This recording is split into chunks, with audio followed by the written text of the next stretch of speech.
Hi friends, this is বানি and welcome to my channel. বন্ধুরা, আজকে আমি তোমাদের জন্য একটা দারুণ টপিক নিয়ে এসেছি। দেখো, বয়স বলার জন্য আমরা ইয়ার্স ওল্ডের ব্যবহার করব নাকি ইয়ার ওল্ডের ব্যবহার করব? আচ্ছা, যদি আমরা বয়স বোঝাতে অর্থাৎ তার বয়স এত বছর এটা বোঝাতে আমরা যদি ইয়ার্স ওল্ডের ব্যবহার করে থাকি, তাহলে কি ইয়ার ওল্ড এই স্ট্রাকচারটা ভুল? আর ইয়ার ওল্ডস এর ব্যবহার আমরা প্রায় সেন্টেন্সে হতে দেখি। তো ইয়ার ওল্ডস এর ব্যবহার আমরা সেন্টেন্সে কখন করব? এটা নিয়েও আমরা প্রায় কনফিউজ থাকি। কখন সেন্টেন্সে আমরা ইয়ার ওল্ড এর ব্যবহার করব আর কখন আমরা সেন্টেন্সে ইয়ার্স ওল্ড এর ব্যবহার করব, আর কখন আমরা ইয়ার ওল্ডস এর ব্যবহার করতে পারি, নাকি স্ট্রাকচার গুলো ভুল? আজকে আমরা সেগুলোই জানবো। আজকের ভিডিওটাও কিন্তু প্রচন্ড ইম্পর্টেন্ট, প্রচন্ড ফ্রুটফুল হতে চলেছে। তোমরা কোথাও যাবে না, আমার সাথে ভিডিওটা একদম শেষ পর্যন্ত থাকবে। যারা চ্যানেলে নতুন অর্থাৎ প্রথম আমার ভিডিও দেখছো তারা প্লিজ চ্যানেলটাকে সাবস্ক্রাইব করে নিও, তাহলে যখনই আমি ভিডিও আপলোড করবো তোমরা নোটিফিকেশন পেয়ে যাবে। তো আর দেরি না করে চলো শুরু করা যাক আজকের ভিডিও। সবার আগে আমরা দেখবো ইয়ার্স ওল্ড এর ব্যবহার। দেখো, ইয়ার্স ওল্ড এর স্ট্রাকচারটা প্রচন্ড সহজ, খুব সহজেই তোমরা এটা মনে রাখতে পারো। যখন আমরা কোনো বয়স বোঝাবো, বয়স বলতে চাইবো, অর্থাৎ কারো বয়সকে ডিসক্রাইব করব, তখন আমরা সেন্টেন্সে ইয়ার্স ওল্ড এর ব্যবহার করে থাকি। আর সেন্টেন্সের স্ট্রাকচারটা হয় সাবজেক্ট প্লাস অ্যামিজ আর প্লাস নাম্বার, তারপরে আমরা ইয়ার্স ওল্ড এর ব্যবহার করি। সবসময় আমরা এখানে ইয়ার্স এর ব্যবহার করব। যদি কারো বয়স 1 বছর হয়, তখনই আমরা শুধু ইয়ার ওল্ড এর ব্যবহার করব। তাছাড়া আমরা সব সময় ইয়ার্স ওল্ড এর ব্যবহার করে থাকি। এক্সাম্পল দেখো, যদি আমি বলি তার বয়স 2 বছর, she is 2 years old, she is 2 years old। যদি আমি বলি মেয়েটার বয়স 4 বছর, the girl is 4 years old, the girl is 4 years old। দেখো, এখানে আমরা 4 years old বলেছি, দ্যাট মিনস একটা নাম্বার, তারপরে আমরা ইয়ার্স ওল্ড এর ব্যবহার করেছি। আর এদের মধ্যে কিন্তু কোনো হাইফেন নাই। দেখো, সাবজেক্ট অনুযায়ী আমরা ইজ আর আর এর ব্যবহার করে থাকি। যদি সাবজেক্টটা সিঙ্গুলার নাম্বার হয় তখন আমরা ইজ এর ব্যবহার করি, আর তা না হলে আমরা আর এর ব্যবহার করি। আর নিজের বয়স বলার সময় আমরা এম এর ব্যবহার করি। সেন্টেন্সে সাবজেক্টটা যদি প্লুরাল নাম্বার হয় তাহলে সব সময় আমরা আর এর ব্যবহার করব। ফর এক্সাম্পল, তাদের বয়স 5 বছর, দে আর 5 years old, দে আর 5 years old। দেখো, এখানে দে সাবজেক্টটা প্লুরাল নাম্বার, আর ঠিক সেই কারণে এই সাবজেক্টটার পরে আমরা আর এর ব্যবহার করেছি। যদি আমি বলি রেশমা আর রিয়ার বয়স 20 বছর, তাহলে সেন্টেন্সটা কি হবে? Reshma and Riya are 20 years old, Reshma and Riya are 20 years old। তো তোমরা বুঝতে পারছো কত সহজে আমরা এই সেন্টেন্সগুলোকে তৈরি করতে পারি। দেখো, সেন্টেন্সগুলো প্রেজেন্ট টেন্সে রয়েছে। প্রেজেন্ট টেন্সে থাকলে আমরা সব সময় আমিজ আর এর ব্যবহার করি সাবজেক্টের পরে, কিন্তু সেন্টেন্সগুলো যদি পাস্ট টেন্সে থাকতো তাহলে আমরা ওয়াজ ওয়ার্ডের ব্যবহার করতাম সাবজেক্ট অনুযায়ী। ফর এক্সাম্পল, যদি আমি বলি তখন তার বয়স 4 বছর ছিল, সেন্টেন্সটা কি হবে? She was 4 years old then, she was 4 years old then। তো এক্সাম্পলগুলোর মধ্যে দিয়ে আমার মনে হয় তোমরা খুব সহজেই বুঝতে পারলে স্ট্রাকচারটাকে আমরা কি করে ব্যবহার করছি। আমরা প্রায় সময় এই সেন্টেন্সগুলোর ব্যবহার করেই থাকি। খুব ছোটবেলা থেকেই আমরা এই সেন্টেন্সগুলোর ব্যবহার হতে দেখি আর করেও থাকি। এবার আমরা দেখবো এর পরের স্ট্রাকচারটা। পরের স্ট্রাকচারটা হলো ইয়ার ওল্ড। দেখো, সেন্টেন্সে আমরা ইয়ার ওল্ড এর ব্যবহার তখন করি যখন আমরা কোনো নাউনের আগে স্ট্রাকচারটা ব্যবহার করি। কিন্তু স্ট্রাকচারটার ব্যবহার আমরা কখন করি? আমরা বাংলায় প্রায় বলে থাকি এই বাড়িটা 20 বছরের, দ্যাট মিনস এই বাড়িটা 20 বছর পুরনো। আমরা প্রায় বলে থাকি আমার গাড়িটা 1 বছরের, দ্যাট মিনস আমার গাড়িটার বয়স হয়েছে 1 বছর। আমরা প্রায় বলে থাকি সে 3 বছরের একটা মেয়েকে পড়ায়। তো এখানে আমরা 3 বছরের, 2 বছরের, 10 বছরের, 15 বছরের এরকম অর্থে সেন্টেন্সে এই স্ট্রাকচারটা ব্যবহার করে থাকি। আর বাংলা সেন্টেন্সগুলোকে লক্ষ্য করলে তোমরা দেখতে পাবে আমরা সব সময় একটা নাউনের ব্যবহার এই স্ট্রাকচারটার পরে করছি। অর্থাৎ সে একটা 10 বছরের মেয়েকে পড়ায়, তো মেয়েটা হলো এখানে একটা নাউন। যদি আমি বলি 3 বছরের পুরনো একটা গাড়ি, 3 বছরের পুরনো গাড়ি, 3 বছরের একটা গাড়ি, তো এখানে গাড়িটা হলো নাউন। যদি আমি বলি 20 বছরের বাড়ি, 20 বছরের বাড়ি, বাড়িটা হলো এখানে নাউন। তো তোমরা বুঝতে পারছো নাউনের ঠিক আগেই আমরা স্ট্রাকচারটা ব্যবহার করছি। আর নাউনের আগে আমরা যে ওয়ার্ডের ব্যবহার করি সেই ওয়ার্ডটা হলো অ্যাডজেক্টিভ। তো স্ট্রাকচারটা হলো একটা অ্যাডজেক্টিভ, অর্থাৎ ইয়ার ওল্ড এই স্ট্রাকচারটা একটা অ্যাডজেক্টিভের কাজ সেন্টেন্সে করে। নাউনের ঠিক আগে বসে নাউনটাকে ডিসক্রাইব করে, নাউনটাকে বর্ণনা করে, অর্থাৎ সেটা কত বছরের। আর সেন্টেন্সের স্ট্রাকচারটা কেমন হয়? সেন্টেন্সে আমরা একটা নাম্বার, তারপরে ইয়ার ওল্ড, তারপরে নাউনের ব্যবহার করি। একটা জিনিস তোমরা এখানে মনে রাখবে, আমরা কখনোই ইয়ার্স ওল্ড বলবো না, যতই নাম্বারটা প্লুরাল থাকুক।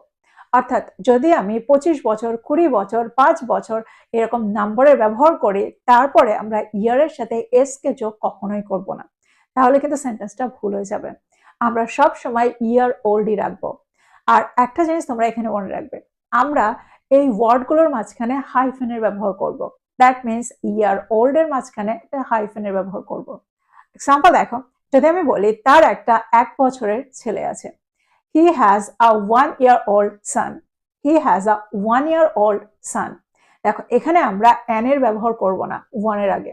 একটা এক্সাম্পল দেখো, যদি আমি বলি সে একটা 5 বছরের মেয়েকে পড়ায়, she teaches a 5-year-old girl, she teaches a 5-year-old girl। দেখো এখানে আমরা 5-year-old বলেছি, ইয়ারের সাথে কিন্তু এস কে যোগ করিনি, আর এদের মধ্যে অবশ্যই আমরা হাইফেনের ব্যবহার করেছি।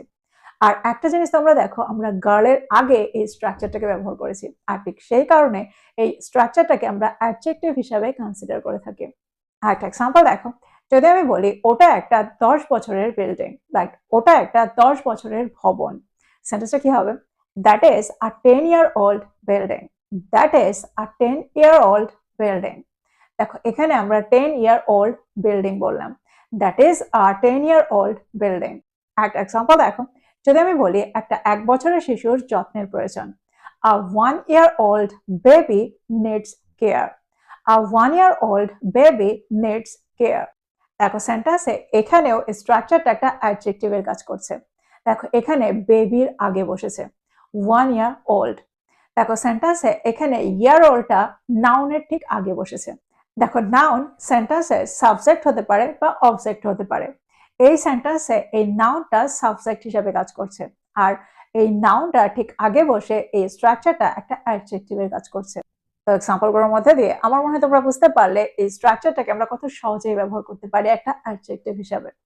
এবার আমরা দেখবো এর পরের স্ট্রাকচারটা। পরেরটা হলো ইয়ার ওল্ডস। সেন্টেন্স আমরা ইয়ার ওল্ডস এর ব্যবহার কখন করি? দেখো এটাও একটা সঠিক স্ট্রাকচার। সেন্টেন্স আমরা ইয়ার ওল্ডস এর ব্যবহার তখন করি যখন আমরা একই বয়সের একাধিক বাচ্চাকে দেখি বা একাধিক মানুষকে দেখি। অর্থাৎ সেন্টেন্সে আমরা স্ট্রাকচারটা ব্যবহার তখন করি যখন আমরা একই বয়সের একাধিক নাউন পাই। দেখো সেন্টেন্সে আমরা নাউনের জায়গায় এই স্ট্রাকচারটাকে বসাই। দেখো সেন্টেন্সে স্ট্রাকচারটা একটা নাউনের কাজ করে। সেন্টেন্স দেখলে তোমরা ভালোভাবে বুঝতে পারবে সেন্টেন্সে এই স্ট্রাকচারটা কিভাবে একটা নাউনের কাজ করছে। আমরা কিন্তু ইয়ারের সাথে কখনোই এস কে এখানে যোগ করব না, আমরা সব সময় ওল্ড এর সাথে এস কে যোগ করব। দ্যাট মিন্স স্ট্রাকচারটা হবে year olds. That means a number plus year plus olds. সেন্টেন্সে আমরা স্ট্রাকচারটার মধ্যে হাইফেনের ব্যবহার করব, অর্থাৎ আমরা এই ওয়ার্ডগুলোর মধ্যে হাইফেনের ব্যবহার করব, না হলে কিন্তু সেন্টেন্সটা ভুল হয়ে যাবে। যদি আমি বলি ক্লাসটা 5 বছরের শিশুদের জন্য, the class is for 5-year-olds, the class is for 5-year-olds। এবার তোমাদের মনে প্রশ্ন আসতে পারে যে এখানে আমরা তো বাচ্চার উল্লেখ করিনি, তাহলে অর্থাৎ এখানে তো সেন্টেন্সে আমরা চিলড্রেন বলিনি, তাহলে বাংলায় আমরা বাচ্চা কি করে বুঝবো, অর্থাৎ বাচ্চার উল্লেখ কেন করব? দেখো এখানে 5 ইয়ার্স বোঝাতে আমরা শিশুদের কথাই বলে থাকি, আর সেন্টেন্সে আমরা অর্থ করছি একই বয়সের একাধিক বাচ্চা, আর এরকম অর্থে আমরা 5-year-olds এর ব্যবহার করেছি। যদি আমি বলি পার্কটি 2 বছরের শিশুদের জন্য নিরাপদ, the park is safe for 2-year-olds, the park is safe for 2-year-olds। দেখো এখানে আমরা বলছি না 2-year-olds চিলড্রেন। যদি আমি বলি খেলনাগুলো 1 বছরের বাচ্চাদের জন্য, the toys are for 1-year-olds, the toys are for 1-year-olds। দেখো এখানে আমি একাধিক বাচ্চার কথা বলছি, 1 বছরের একাধিক বাচ্চা, অর্থাৎ 1 বছরের সমস্ত বাচ্চার জন্য এই খেলনাগুলো তৈরি। যদি আমি বলি খেলনাটি 4 বছরের শিশুদের জন্য তৈরি, the game is designed for 4-year-olds, the game is designed for 4-year-olds।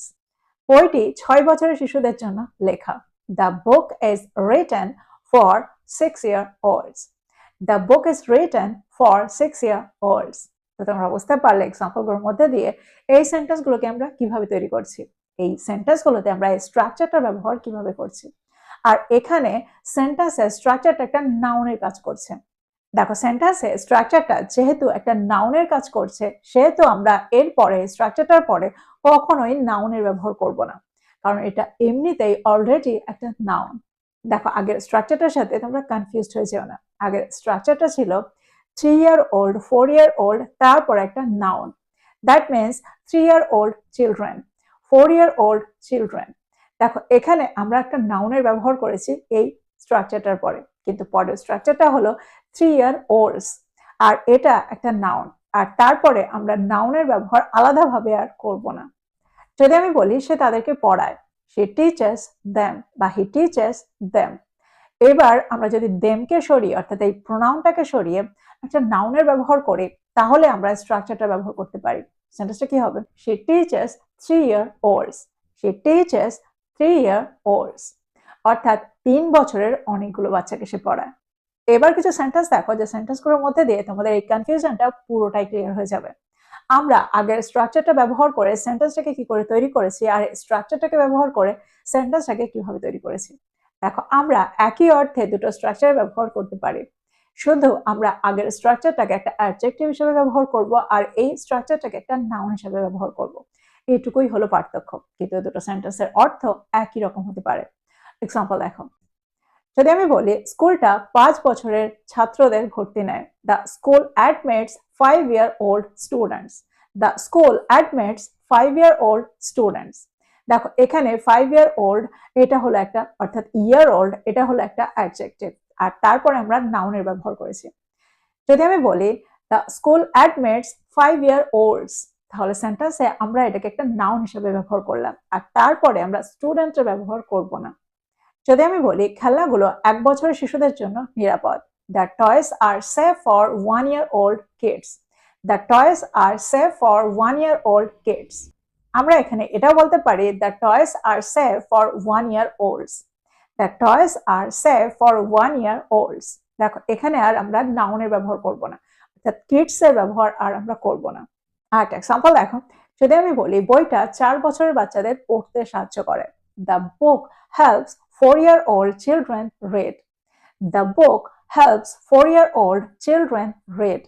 দেখো এখানে আমরা টু রিড বলিনি, অর্থাৎ আমরা এটা বলিনি the book helps 4-year-old children to read, কারণ আমরা সেন্টেন্সে যখন হেল্পের ব্যবহার করি হেল্পের সাথে আমরা টু এর ব্যবহার করি না। এখানে আমরা এটা বলতে পারি the book helps 4-year-olds read, the book helps 4-year-olds read। তোমরা বুঝতে পারলে এই সেন্টেন্সগুলোকে আমরা কিভাবে তৈরি করছি। আমার মনে হয় এবার এই 3টা স্ট্রাকচারকে নিয়ে তোমাদের কোনো রকম কনফিউশন নেই, খুব সহজেই সেন্টেন্সে তোমরা এই স্ট্রাকচারগুলোকে ব্যবহার করতে পারবে। তো প্রত্যেকটাকে নোট ডাউন করো আর প্রত্যেকটা রুলকে নোট ডাউন করো, আর এগুলো দিয়ে প্রচুর সেন্টেন্স তৈরি করো, আর সেগুলোকে প্রতিদিনের কনভারসেশনে ইনক্লুড করো। আর ভিডিওটা ভালো লাগলে লাইক করতে ভুলে যেও না, বন্ধুদেরকে শেয়ার করো যারা ইংরেজি শিখছে। So this is all about today. I will be back with another content. Till then, take care. Thank you for watching this video. Bye bye.